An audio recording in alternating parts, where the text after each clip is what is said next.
बिस्मिल्लाहिर्रहमानिर्रहीम। अस्सलाम वालेकुम फ्रेंड्स, एनटीएस टेस्ट गाइड की तरफ से आपको अपने चैनल में वेलकम करता हूँ।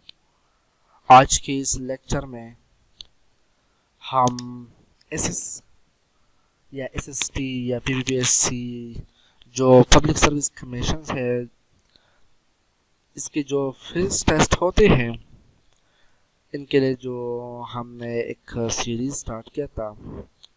अब इस सीरीज का ये 7वां वीडियो है, जबकि इसी सीरीज के इस वीडियो में हम क्वेश्चन नंबर 50 से स्टार्ट करते हैं। Why rheostat is used in question कहते हैं कि हम रियोस्टेट को एक सर्किट में क्यों यूज करते हैं। ऑप्शन ए कहते हैं इंक्रीज द मैग्नीट्यूड ऑफ, आपने इस पर करना है करंट की मैग्नीट्यूड को इंक्रीज करना। दूसरे कहते हैं कि डिक्रीज और इंक्रीज करते हैं, जबकि सी कहते हैं कि decrease the magnitude of current only, और डी कहते हैं नॉन ऑफ दिस। तो मैं आपको सबसे पहले उसका ग्राफ दिखाना चाहता हूँ। तो ये है रियोस्टेट।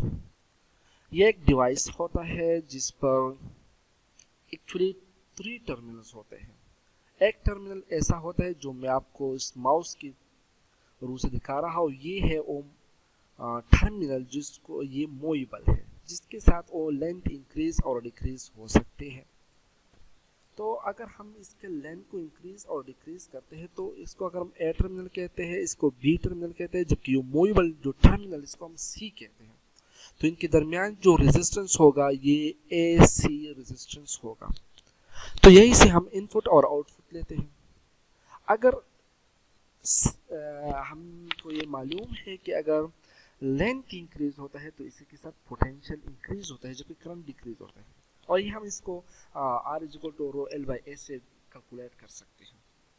तो अगर हम इसको इंक्रीज करते हैं, इसके पोटेंशियल क्या हो जाते हैं, इंक्रीज हो जाता है, जबकि करंट क्या हो जाता है, डिक्रीज होता है। या सिंपल हम कह सकते हैं कि यहाँ पर रेजिस्टेंस इंक्रीज हो जाता है। अगर इसको लेंथ को हम इंक्रीज करते हैं तो रेजिस्टेंस क्या हो जाएगा, इंक्रीज हो जाएगा। तो अगर रेजिस्टेंस इंक्रीज हो जाएगा तो आपको मालूम है करंट डिक्रीज हो जाता है। तो इसी अगर इसकी बेसिक अगर हम इसकी अपोजिट पे जाते हैं, तो अगर हम इसका लेंथ को क्या करते हैं, डिक्रीज करते हैं, तभी फ्रॉम ए और सी के जो इनपुट हम लेते हैं, आउटपुट लेते हैं, तो इसी के दरमियान करंट इंक्रीज हो जाता है। ये पोटेंशियल की बात जो मैंने की कि ए और सी के दरमियान पोटेंशियल इंक्रीज होता है।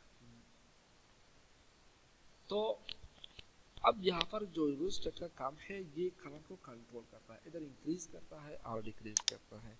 तो यहाँ पर जो करेक्ट ऑप्शन है ऑप्शन ए है, increase the magnitude of current. Question number 51, the RMS value of EMF in a circuit is given by factor of. आपने आरएमएस वैल्यू और ईएमएफ आप जो आरएमएस वैल्यू होते हैं, दूसरा पीक वैल्यू होता है, आपने इसको तो सुना होगा, आपने इसको स्टडी भी किया होगा, लेकिन अब मैं आपको यहाँ पर दिखाना चाहता हूँ। ये है एक वेवफॉर्म ऑफ पोटेंशियल। यहाँ पर जो मैक्सिमम वैल्यू इसको हम कहते हैं V peak value, maximum value of potential भी कहते हैं, जबकि एक्चुअली ये एसी के लिए होते हैं, और जबकि जो इसकी जो इक्विवेलेंट डीसी होता है, जिसके लिए ये एसी वर्क करते हैं, इसको हम कहते हैं आरएमएस वैल्यू। ये वही ऐसी इफेक्टिव वैल्यू है जिसके लिए जो डीसी की इक्विवेलेंट है। तो ये इक्वल टू होता है V RMS equal to V peak multiplied by 0.07। तो ये है अ फैक्टर जिसको ये आरएमएस वैल्यू को कैलकुलेट, हम इससे आरएमएस वैल्यू को कैलकुलेट कर सकते हैं। तो यहाँ पर जो करेक्ट ऑप्शन हुआ 0.707, option B is correct. Question number 52, what is increase in a step down transformer. अगर एक स्टेप डाउन ट्रांसफार्मर है तो ये किस चीज़ को इंक्रीज करता है। ऑप्शन है कहते हैं वोल्टेज को इंक्रीज करता है, करंट को इंक्रीज करता है, पावर को इंक्रीज करता है, या रेजिस्टेंस को इंक्रीज करता है। तो आइए मैं आपको सबसे पहले स्टेप डाउन ट्रांसफार्मर दिखाना चाहता हूँ। तो ये है स्टेप डाउन ट्रांसफार्मर, ये इसका कोर है। इससे एक टर्न्स जो नंबर ऑफ टर्न्स है जो प्राइमरी कॉइल हम कहते हैं, जबकि ये secondary coil number of turns ये है। तो अगर प्राइमरी कॉइल में टर्न्स ज्यादा हो और सेकेंडरी कॉइल में टर्न्स कम हो, इसको हम कहते हैं स्टेप डाउन ट्रांसफार्मर। इसके अगेंस्ट होगा स्टेप अप ट्रांसफार्मर, इसमें प्राइमरी में टर्न्स कम होगी और सेकेंडरी में टर्न्स ज्यादा होगी। अब ये ट्रांसफार्मर एक्चुअली करता क्या है, तो इसमें एक बात को याद रखना होगा हूँ कि यहाँ पर अगर एक आइडियल ट्रांसफार्मर है तो यहाँ पर जो पावर होगा, यहाँ पर जो पावर होगा, इसका मतलब प्राइमरी जो पावर है और सेकेंडरी का जो पावर है ये दोनों सेम होगा। इसी बेस पर ये काम करता है कि वोल्टेज को ऑफ करता है तो करंट को डाउन करता है। तो ये मैं आपको यहाँ दिखा दूं, तो ये है स्टेप अप ट्रांसफार्मर। यहाँ पर करंट 2 एम्पियर है तो यहाँ पर पोटेंशियल क्या है 100,000 वाट वोल्ट। जबकि अगर हम सेकेंडरी पर देखते हैं तो यहाँ पर पोटेंशियल जो है वो 200 वोल्ट है, जबकि करंट क्या है 10 एम्पियर है। तो इसको हम कहते हैं स्टेप डाउन ट्रांसफार्मर। ये है स्टेप डाउन ट्रांसफार्मर है। तो मैं आपको, जबकि वाट में आप देख ले यहाँ पर 2000 वाट है, यहाँ पर भी 2000 वाट है, तो इसमें क्या इंक्रीज हो गया यहाँ पर मैं आपको बताना चाहता हूँ, करंट इंक्रीज हुआ। तो करेक्ट ऑप्शन है option B. Question number 53, the power factor of a circuit of 50 ohm resistance and 100 ohm impedance is. तो क्वेश्चन कहते हैं आपने किस तरह पावर फैक्टर को मालूम करना है। अगर यहाँ पर 50 ओम और 100 ओम इम्पीडेंस गिवन है, तो आइए मैं आपको दिखाना चाहता हूँ कि हम इसको किस तरह कैलकुलेट कर सकते हैं। तो यहाँ पर ये एक क्वेश्चन मैंने पहले ही सॉल्व किया था, लेकिन मैं इससे आपको दिखाना चाहता हूँ कि ये खास पाई को हम कहते हैं पावर फैक्टर। अब पावर फैक्टर यहाँ पर आपको किस तरह मालूम करना है। यहाँ पर ये क्वेश्चन कहते हैं ये है Z, ये है R, इसको हम कहते हैं जनरल R, जबकि ये क्या होता है, ये होता है एक C। अगर हम इन टर्म ऑफ रेजिस्टेंस में ये बात करते हैं तो ये R होता है, ये एक C होता है, जबकि ये होता है Z। क्वेश्चन कहते हैं कि Z आपके साथ 100 है, जबकि VR क्या है, ये 50 है। R mean V R naught, but R है यहाँ पर 50।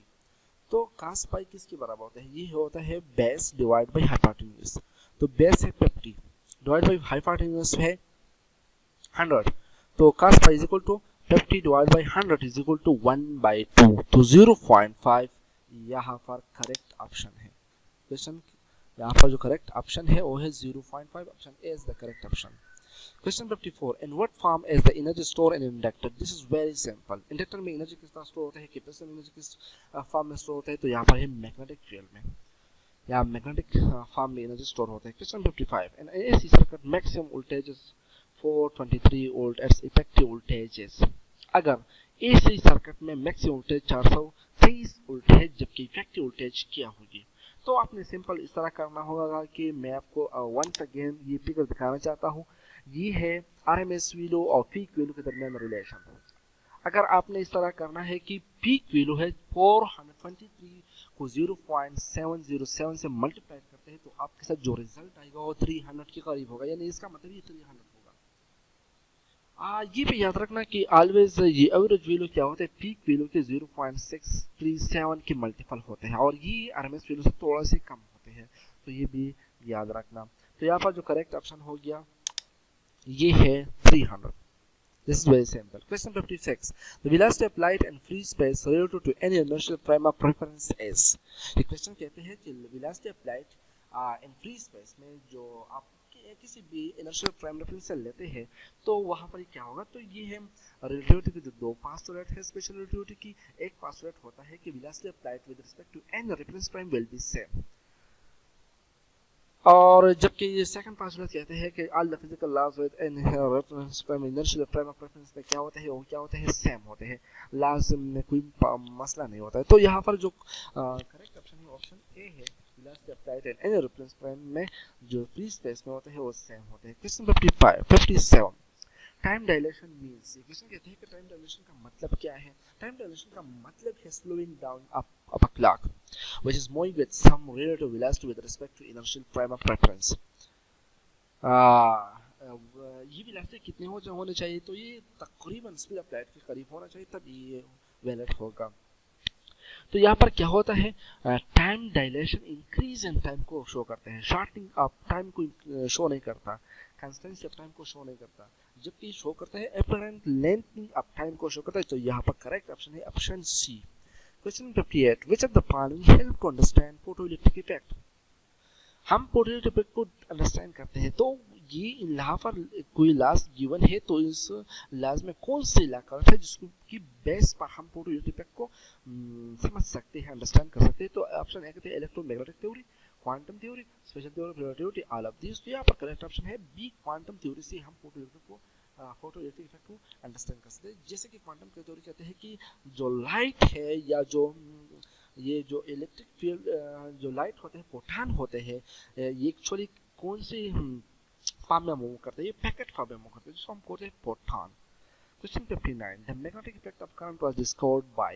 This is very simple. इसने ओरेस्टर ने इसको डिस्कवर किया था। Question number 60. When the magnet is heated, then ये पहले भी मैंने लास्ट लेक्चर में एक्सप्लेन किया था कि इसकी जो मैग्नेटाइजेशन है वो डिक्रीज हो जाता है, तो तभी इसका स्ट्रेंथ क्या होगा, डिक्रीज हो जाएगा। Question number 61. If a dielectric is inserted between the plate of a charge capacitor, अगर आप ऐसा कहते हैं कि डाइलेक्ट्रिक को दो कैपेसिटर प्लेट के दरमियान एक डाइलेक्ट्रिक को फुट करते हैं, तो इस कैपेसिटेंस क्या हो जाता है, इसकी कैपेसिटेंस इंक्रीज हो जाता है। तो मैं आपको यहाँ पर दिखाना चाहता हूँ, तो यहाँ पर देखते हैं कि यहाँ पर ये है कैपेसिटर, इसके दरमियान हमने एक डाइलेक्ट्रिक को फुट किया। अब आप देखें यहाँ पर डाइलेक्ट्रिक है कि जो डाइलेक्ट्रिक है इसका जो इलेक्ट्रिक फील्ड है, जबकि जो अप्लाइड जो कैपेसिटर की इलेक्ट्रिक फील्ड है, ये दोनों क्या है, एक दूसरे के अपोजिट है। तो ये कैपेसिटेंस को इंक्रीज करता है, किस वेक्टर पे इंक्रीज करता है, तो C naught A divide by D किसके लिए है, ये वैल्यू है फ्री स्पेस के लिए। कारण यहाँ पर कोई भी डाइलेक्ट्रिक प्रेजेंट नहीं है। अगर हम यहाँ पर डाइलेक्ट्रिक प्रेजेंट की परमिटिविटी इक्वल है एप्सिलॉन की, जो एप्सिलॉन इक्वल होता है के एप्सिलॉन नॉट की, के क्या है, रिलेटिव परमिटिविटी है। तो ये अगर आप यहाँ पर ये फैक्टर देखते हैं विदाउट के और यहाँ पर ये देखें तो ये दोनों सेम है, लेकिन यहाँ पर एक फैक्टर के है और इस फैक्टर की जो वैल्यू है ये इक्वल होता है epsilon divide by epsilon not की रिलेटिव परमिटिविटी। ये ऑलवेज 1 से ग्रेटर होता है, तो यहाँ पर जो सी मीडियम है ये ऑलवेज ग्रेटर होगा सी ऑफ द क्यों, और इसके दरमियान रिलेशन क्या है, C medium is equal to epsilon R या के मल्टीप्लाइड बाय सी। आपका जो करेक्ट ऑप्शन है वो क्या होगा, इंक्रीज होगा। Question number 62. At what rate would it be necessary for a single conductor to cut the flex in order that a current of 1.2 milliampere flows through it? 100 ohm resistor is connected across it. ये question भी मैंने पहले lecture में explain किया था। यहाँ पर कहते हैं कि अगर करंट 1.2 मिलीएम्पियर है और हम इसके लिए कितने रेट ऑफ फ्लेक्स जनरेट कर दें, किस रेट से कि यहाँ पर जो करंट होगा 1.2 मिलीएम्पियर होगा, तो ये मैंने यहाँ पर सॉल्व किया है। ये है वो क्वेश्चन, यहाँ पर है n is equal to 1.2 milliampere 100 r is equal to 10 ohm. आपने d5 डिवाइड बाय d2 को रेट को मालूम करना है। यहाँ पर v equal to i r, सबसे पहले आपने emf को मालूम करना है। ये है emf के लिए कैलकुलेशन, वेरी सिंपल कैलकुलेशन है। Now emf is equal to d5 divide by dt, यहाँ पर emf वैल्यू 1.2 10 पावर -2, तो यहाँ पर जो करेक्ट ऑप्शन हो गया वो है 1.2 10 power -2। This is option B is correct. Question number 63. Component factor is easier to observe with. आपको component factor किस तरह ऑब्जर्व करते हैं इजीली, तो ये इसको हम एक्स रेस तो बहुत इजीली क्या करते हैं, ऑब्जर्व करते हैं। ये विजिबल लाइट के लिए ऑब्जर्वेबल नहीं है, इंफ्रारेड के लिए इसके तो जो विजिबल के लिए नहीं है, तो इंफ्रारेड के लिए ऑटोमेटिकली इंफ्रारेड के लिए भी ऑब्जर्वेबल नहीं है। और अल्ट्रावायलेट के लिए भी हम जो एक्स रेस के करीब होते हैं इसको हम इसके लिए भी ऑब्जर्व कर सकते हैं।